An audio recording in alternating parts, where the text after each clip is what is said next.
The message arrived on an ordinary Thursday evening, but it felt like the world had tilted the moment I saw it.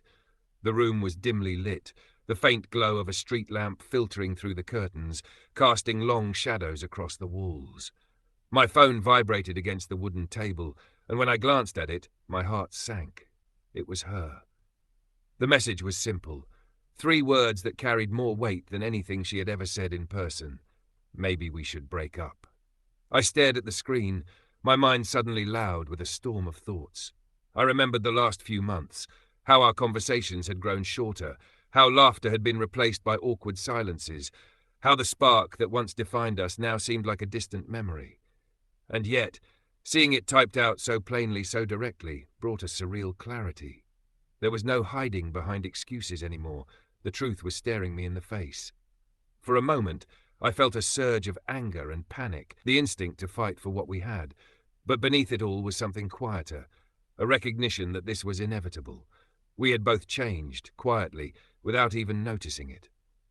The love that had once felt infinite now felt like a fragile thread, stretched too thin on the verge of snapping. Slowly I typed back, "I agree."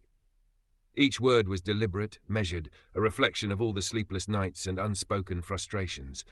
I pressed send and felt a strange calm wash over me, as though admitting the truth had lifted a burden I hadn't realized I was carrying. It wasn't relief in the way of joy, it was the quiet clarity that comes when you finally see things as they are. She didn't respond immediately. I imagined her sitting somewhere, staring at the phone, heart pounding, confusion and hurt written across her face. And in that imagined moment, I felt no triumph, no satisfaction, just an understanding that sometimes the kindest thing you can do for someone and for yourself is to let go. The following days were filled with a strange emptiness.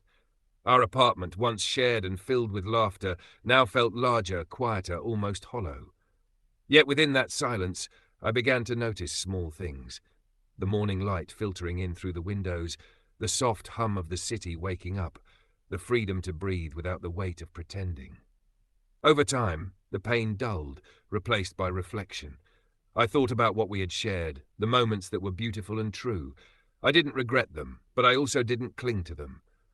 The relationship had run its course, and by facing it honestly, we had spared ourselves years of resentment and frustration. Eventually, the acceptance became part of me. I realized that endings are not always failures. Sometimes they are lessons, opportunities to grow, to learn, and to prepare ourselves for the connections that are yet to come.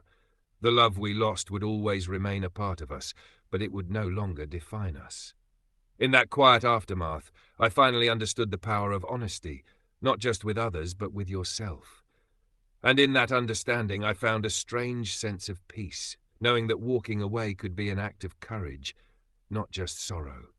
The chapter had closed, but the story of our lives continued, each of us moving forward, carrying our truths with us.